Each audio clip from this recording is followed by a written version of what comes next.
રાણી તો નાશ પાઈ થઈ ગયું, ક્યાંય જોવા જ નથી. 10 જ વર્ષમાં એનું ઓળખ થઈ, પછી 10 જ વર્ષમાં એનો નાશ થઈ ગયો. એટલા મોટા પ્રમાણમાં એનો શિકાર કરવામાં આવતો. શા માટે? એના માંસ માટે અને એના શરીરમાંથી તેલ નીકળે, એ તેલનો ઉપયોગ કરવા માટે. તો પૃથ્વી ઉપર આપણે એમ કહીએ છીએ કે 17.5 લાખ જાતિઓ છે, પણ અત્યારે દર અઠવાડિયે એક જાતિ નાશ પામે છે. આ જે ક્રમ છે એ માનવ પ્રવૃત્તિને કારણે વધ્યો. હવે આપણે એમ કહીએ કે ખેતી તો આપણે 10,000 વર્ષથી કરીએ છીએ, કે આજકાલના ખેતી નથી કરતા, પણ ખેતીની અંદર જે રાસાયણિક દવાઓનો ઉપયોગ શરૂ થયો એ તો ખાલી 60-70 વર્ષથી જ શરૂ થયો. બીજા વિશ્વયુદ્ધ પછી જ શરૂ થયું. એ પહેલા તો રાસાયણિક દવાઓ હતી જ નહીં. તો ખેતી તો માણસ પહેલા કરતા હતા, જીવતા હતા એ ખરા. તો અત્યારે ખેતી કરીએ છીએ, પણ આપણી જરૂરિયાત વધી ગઈ. બરાબર? મને યાદ છે સાહેબ, મારા દાદા બાપુ એવું કહેતા કે આપણે ખેડૂતને એવું હોય, મહેમાન ખાય, ચોર ખાય, મોર ખાય અને પછી ખેડૂત ખાય, આવું કહેતા. એટલે કદાચ રસ્તે આવ્યો જતો માણસ હોય અને એ શેઢા ઉપરથી 2 ગાજર ખેંચતો જાય તો ખેડૂત કાંઈ એને મારવા ન દોડે. હશે, એને ભૂખ લાગી હશે, એને ખાધું હશે. આમ આ આપણી માનસિકતા હતી. હવે એ બધી પરિસ્થિતિ બદલાતી જાય છે. હવે આપણે અંદર કોઈ ગળે નહીં એની માટે શોર્ટ મૂકીએ છીએ. હવે આપણે વધુ ઉત્પાદકતા લેવા માટે રાસાયણિક ખાતરોનો બેફામ છંટકાવ કરીએ છીએ. એટલા માટે આપણે કેટલા બધા એવા દાખલા જોઈએ છીએ કે જેને કોઈ વ્યસન ન હોય છતાં એને કેન્સર થયું હોય. પણ આપણે એ એનાલિસિસ નથી કરતા કે આપણે જે રીંગણા ખાઈએ છીએ એ ભરપૂર પ્રકારના રાસાયણિક ઝેરી દવાઓથી ભરેલા રીંગણા ખાઈએ છીએ. જે દ્રાક્ષ ખાઈએ છીએ એની અંદર પુષ્કળ પ્રમાણમાં પેસ્ટિસાઇડ એટલે રાસાયણિક દવાઓ છંટકાઈને આવે છે, એ જ આપણે આરોગીએ છીએ. તો આપણું શરીર છે આ ઝેરી રસાયણોને પચાવવા માટે કુદરતે નથી બનાવ્યું. એટલા માટે એ કોઈ દિવસ ન પચ્યું. તો એવી પરિસ્થિતિને કારણે આજે આપણું જીવ વિવિધતા છે એ ક્રમાનુસાર ખતમ થતી જાય છે. ધીમે દાખલા તરીકે એક સમય ડાયનોસોર હતા પૃથ્વી ઉપર, અત્યારે ડાયનોસોર નથી. તો ડાયનોસોર નાશ પામી ગયા એની માટે કઈ માણસ જવાબદાર નથી. ડાયનોસોર જ્યારે હતા ત્યારે માણસે જંગલી અવસ્થામાં જ હતો અને એ ભાગતો હતો ડાયનોસોરથી. એની પાસે બંદૂકો નહોતી, બોમ્બ નહોતા, કાંઈ નહોતા, એટલે ડાયનોસોરને કાંઈ કરી શકતા નહોતા. છતાંય ડાયનોસોર નાશ પામ્યો. તો એના ઉપરથી જીવ વિજ્ઞાનીઓ એક એલન વાન કરીને એક ઇટાલીનો વૈજ્ઞાનિક હતો, એને બહુ સરસ વાત કરી. એણે એમ કીધું કે દરેક જાતિ, જેમ દરેક જીવનો જન્મ અને મૃત્યુ નિશ્ચિત છે, દાખલા તરીકે કોઈ માણસ છે 50 વર્ષ જીવે, કોઈ 80 વર્ષ જીવે, કોઈ 100 વર્ષ જીવે, પણ એક વખત તો એનું મૃત્યુ છે ને. એવી રીતે દરેક જાતિનું પણ આવું હોય, જેનું આયુષ્ય છે એ અમુક લાખ વર્ષમાં હોય. અમુક લાખ વર્ષે એ જાતિ છે એનો નાશ પામે કુદરતી રીતે. પણ જેને કારણે માનવ પ્રવૃત્તિઓ જવાબદાર છે. કારણ કે આપણા વચ્ચેથી એક જાતિ આ છેલ્લા 20 વર્ષમાં ગઈ, એનું નામ છે ગીધ. રામાયણમાં પણ એક પાત્ર છે ગીધનું, કોઈને નામ આવડે? જટાયુ. તો જટાયુનું પાત્ર છે એ ગીધ છે, બરાબર? તો રામાયણનું એક પાત્ર છે, એ જ પાત્ર, એ જ ગીધ જે આપણા વિસ્તારોની અંદર હજારોની સંખ્યામાં હતી. મને યાદ છે કે અમે તમારી જેવડા હતા ત્યારે ગધેડિયા ફિલ્ડ, જે આપણું વચ્ચે મેદાન છે જવાહર મેદાન, એની અંદર સેંકડોની સંખ્યામાં ગીધ ઉતરતા, ત્યાં આગળ મરેલા ઢોર નાખતા અને ત્યાં ઉતરતા. ત્યાં એક મોટું ઝાડ હતું. હમણાં છેલ્લી એક મારી વાત કરીને મારી વાતને પૂર્ણ કરું. બધી ફેરફારો થયા, આપણા મકાનની ડિઝાઇન બદલાડી, આપણી લાઈફસ્ટાઈલ બદલાડી, અનાજ સાફ કરવાની પદ્ધતિ આખી જતી રહી. એને કારણે માનવની સાથે રહેનારા જેટલા જીવ છે, આ ચકલી જેવા, એની ઉપર બહુ મોટી અસર પડી અને એ ખતમ થઈ ગયો. હવે આપણને એમ થાય કે આ નાનું એવું ચકલી જેવું પક્ષી, એની માટે આવડી મોટી રામાયણ કરવાની જરૂર શું? કદાચ ન હોય તો એમાં ફેર શું પડે આપણને? જતી રહી તો જતી રહી, આપણે શું ફેર પડે? તો 1960ના દશકની અંદર ચીનમાં એક એવી ઘટના બની.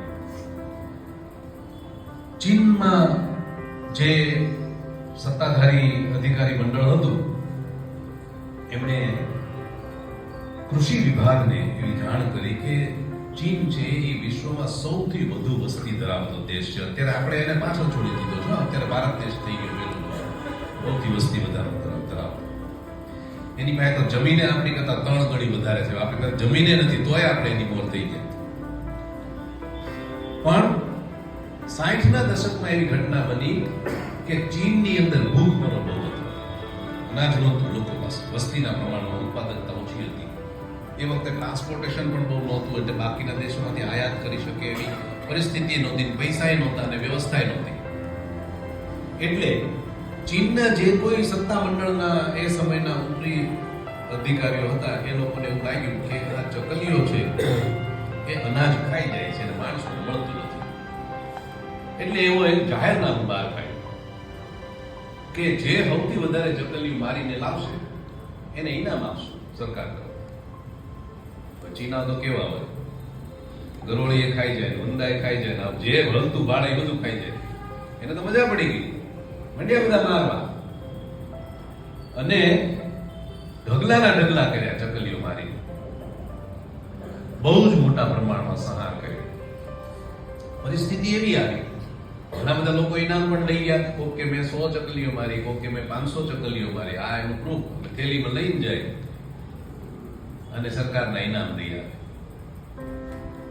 આવું બન્યું એટલે બધા જે પેલા નિર્ણય લેતો હતો, જાહેરનામું લીધું, એને થયું કે હવે તમારે ચિંતા કરવાની જરૂર નથી. આવતા વર્ષે આપણી પાસે મબલક અનાજનું ઉત્પાદન થશે. એવી રીતે એ બધા ફૂલાતા. આપણો નિર્ણય સાચો છે, લોકોએ આપણને પ્રતિસાદ આપ્યો અને મોટા પ્રમાણમાં આપણે ચકલીઓનો નાશ કરી દીધો. એટલે આવતા વર્ષે આપણે ભરપૂર અનાજનું ઉત્પાદન થશે. બીજું વર્ષ આવ્યું, અનાજ લણાઈને ખળે આવી ગયું અને જ્યારે એના આંકડાઓ બધા કાઢ્યા કે આ વર્ષનું અનાજ ઉત્પાદન કેટલું થયું, તો ખબર પડી કે ગયા વર્ષે જે થતું હતું એની કરતા 40% ઓછું થયું. 40% ઓછું થયું, અડધું થઈ ગયું. 40% એટલે અડધું, એમ માનો ને, અડધું અનાજ ઉત્પાદન થયું. એટલે વળી ચમક્યા કે હા કાચું કપાણ. આપણે તો ચકલીઓને માનતા હતા કે ચકલીઓ દાણા ખાઈ જાય છે, ડુંડા ઉપર બેઠેલી જોવા મળે એટલે દૂરથી જોયે કે ચકલી ડુંડા ઉપર બેસે છે એટલે દાણા ખાઈ જાય છે. એટલે આવું જાહેરનામું બહાર પાડી દીધું, મારી નાખ્યા ચકલાઓ અને ઉત્પાદન ઘટ્યું. પછી કોક 4 ડાયા માણસો હોય ને ગામમાં, ન્યાય હતા, એને સમજાવ્યા કે તમે કોઈને પૂછ્યું તો આ જાહેરનામું બહાર પાડ્યા પહેલા એ ચકલીઓ તમે એમ માનો છો કે દાણા ખાય છે, એ તો દાણાને નુકસાન કરનારી ઈયળું જે દીવડામાં હોય એને વીણીને ખાય છે ચકલીઓ. દાણા તો જ્યારે એને ઈયળું ન મળે તો જ દાણા ખાય, બાકી ન ખાય. એનો મૂળભૂત ખોરાક તો નાના જીવજંતુઓ છે. જ્યારે જીવજંતુ ન મળે ત્યારે ઈયળો ખાય. પછી તો મૂંઝાણ કે હવે ચકલા માર નાખ્યા, ના તો અનાજ તો ઘટતું જવાનું, આપણે તો ઊંધું થયું. એક તો ઓલા ઇનામે લઈ ગયા અને અનાજે ન થયું. હવે એ લોકો એવું કર્યું કે આજુબાજુના દેશોમાંથી, એટલે બાંગ્લાદેશમાંથી, આપણે ત્યાંથી, નેપાળમાંથી એ લોકોએ ચકલીઓ મંગાવી. થોડીક ચકલીઓ અમને આપો, અમે પાછા પુનઃસ્થાપન કરીએ, રિહેબિલિટેશન કરીએ. એટલે એ લોકોએ 1,500 જોડી ચકલાઓની મંગાવી બીજા દેશોમાંથી અને ત્યાં આગળ પોતાના ખેતરોમાં મુક્ત કરી. આ ચાઇનીઝ સ્પેરો નામની આ સ્ટોરી આખા વિશ્વની અંદર પ્રસિદ્ધ થઈ. લોકોને એમ થયું કે પર્યાવરણની અંદર સમજ્યા કાર્યા વગર નાનો એવો પણ ખલેલ કરવામાં આવે તો એની સીધી અસર કોને ભોગવવી પડે છે, એટલે તો માણસે જ ભોગવવી પડે.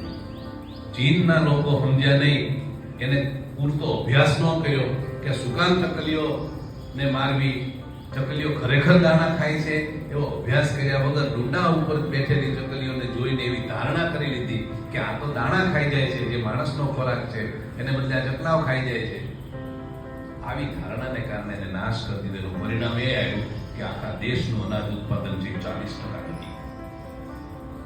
તો આપણા જે પર્યાવરણ છે, આપણા પશુ પક્ષીઓ છે, એ તમામ એવા છે. એક બોમ્બે નેચરલિસ્ટ સોસાયટીની વાત આવે ને, એના ડાયરેક્ટર હતા ડોક્ટર સલીમ અલી એનું નામ હતું. અને એ એવું કહેતા કે જે પૃથ્વી પર એવી કેટલી બધી એવી જગ્યાઓ છે કે જ્યાં આગળ માણસ નથી પહોંચી શકતો, માણસ રહી નથી શકતો, પણ ત્યાં આગળ વનસ્પતિ છે, જીવજંતુ છે, અમુક પશુ પક્ષીઓ છે, એ બધુંય છે. તો એને કઈ એવી જરૂર નથી માણસની હોય કે ન હોય, એ તો આરામથી મોજથી રહે છે. વચ્ચે આપણે 19, 20 અને 21 અઢી વર્ષ કોરોના સમય આપણે ગાળ્યો. એ વખતે ઘણા બધા વિસ્તારો બંધ કરી દીધા હતા. વિક્ટોરિયા પાર્કે બંધ કરી દીધું વોકિંગ કરવા વાળા માટે સવારમાં. એ વખતે ત્યાંના જે વન અધિકારી મિત્રો છે એ એવું કહેતા હતા કે બધા પ્રાણીઓ એટલા બધા રાજી છે ને કે આખો દિવસ વન ભાવે રોડ પર આટા મારે અને બહુ મોજમાં બધા સજીવો ત્યાં છે. આ તો સવારમાં 6 વાગ્યામાં 10,000 માણસો હાલવા આવે છે 6 થી 9 રોજના વિક્ટોરિયા પાર્કમાં. તો ઓલા બધા પ્રાણીઓ ક્યાં જાય જે એનું ઘર મૂળભૂત છે, જે પ્રાણીઓ માટે એ બન્યું છે, એના ઘરમાં આપણે હાલવા જાય તો એ તો બધા હંતાઈ જવું પડે છે. તો જ્યારે માણસો નહોતા ત્યારે એને આનંદ જ હતો. એટલે એવી જગ્યા ઘણી છે પૃથ્વી ઉપર કે જ્યાં માણસ નથી પહોંચી શકતો, પણ ત્યાં પશુ પંખીઓ અને વનસ્પતિઓ છે. પણ જ્યાં આગળ પશુ પંખીઓ અને વનસ્પતિ ન હોય ત્યાં આગળ માણસ જઈને રહે એવી પૃથ્વી ઉપર એકેય જગ્યા નથી, એક પણ નથી. એટલે આની ઉપરથી સાબિત શું થાય કે માણસને જરૂર છે એની આજુબાજુની જીવ સૃષ્ટિની, પશુ પંખીઓને જરૂર નથી. જે સજીવો પૃથ્વી ઉપર અત્યારે છે એવું કહેવાય છે કે 17.5 લાખ જુદા જુદા પ્રકારના સજીવો છે. એમાં માણસ છે ને એ એક સજીવ છે. આ 17.5 લાખમાં આપણી ગણતરી આવી. તો આ જે જીવો પૃથ્વી ઉપર છે એમાં સૌથી છેલ્લે કોઈ જીવ આવ્યા હોય તો એ આપણે છે. ઉદ્વિકાસ નું આખું એક વિજ્ઞાન ઇવોલ્યુશન સાયન્સ કહેવાય. અને એની અંદર વૈજ્ઞાનિકો એવું કહે છે કે સૌથી છેલ્લે માણસનો ઉદ્ભવ થયો. એટલે માણસ સૌથી બુદ્ધિશાળી છે. માણસનું મગજ છે એ આખા પૃથ્વી ઉપર જેટલા જીવ છે એમાંથી સૌથી સારામાં સારું મગજ કોઈનું હોય, કોઈ પ્રાણીનું, તો એ માણસનું છે. એટલે આપણે આપણી કરતા 1000 ગણો બળવાન હાથી હોય એને માણસ કંટ્રોલ કરી શકે. બરાબર, આરામથી અમુક એવો હરિયો હોય, અંકુશ કહેવાય, એનાથી હાથી કંટ્રોલ થાય. હાથીનું વજન કેટલું હોય? 2 ટન, 2000 કિલો વજન હોય. એનાથી વધારે વજન વાળો હોય. એવરેજ વજન 2 ટન હોય, 2000 કિલો. માણસનું વજન કેટલું હોય?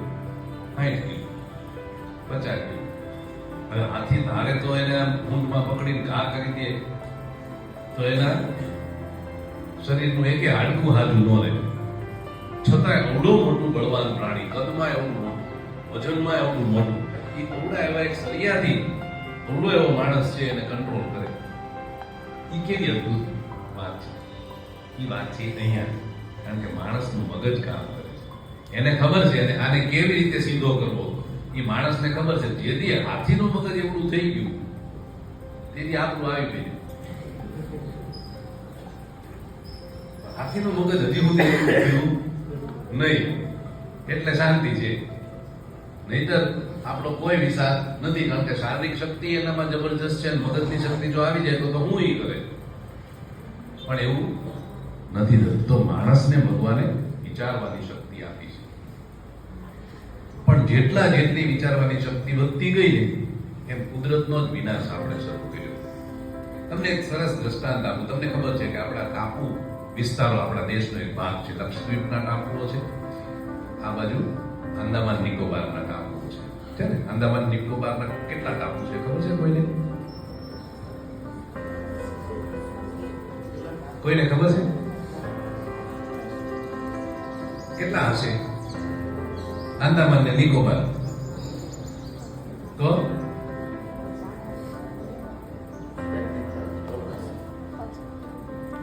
કેટલા? બોલે ખોટું પડે તો આ થોડી કે હું પરીક્ષા લેવા થોડો આવ્યો છે. 100 ના. કોઈને ખબર છે? Very good. 540 ટાપુઓ છે આંદામાન નિકોબારમાં. બરાબર. એટલા માટે અંગ્રેજીમાં એની માટે શબ્દ છે આર્કીપિલાગો.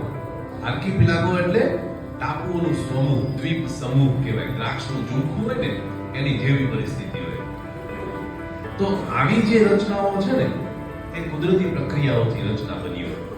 હવે આ 540 ટાપુઓ જે આંદામાનના રહ્યા ને એમાંથી 10 જ ટાપુ એવા છે કે જેની ઉપર આપણે જઈ શકીએ છીએ. 10 જ.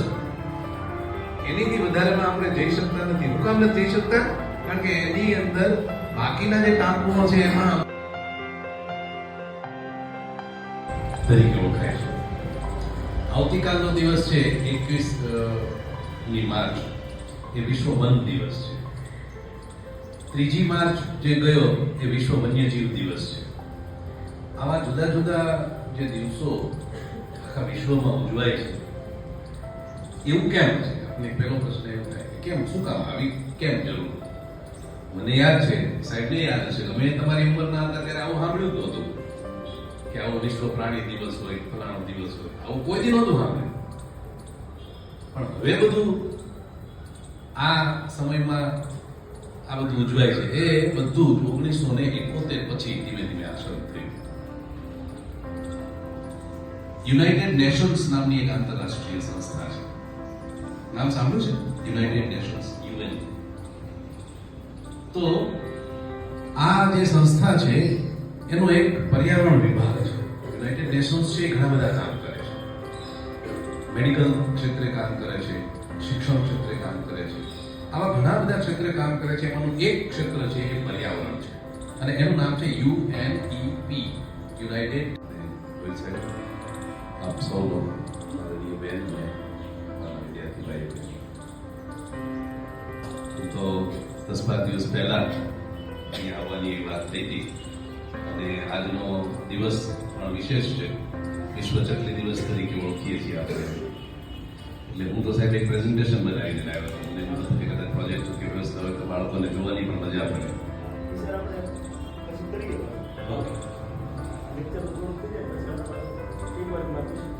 હા, તો આજે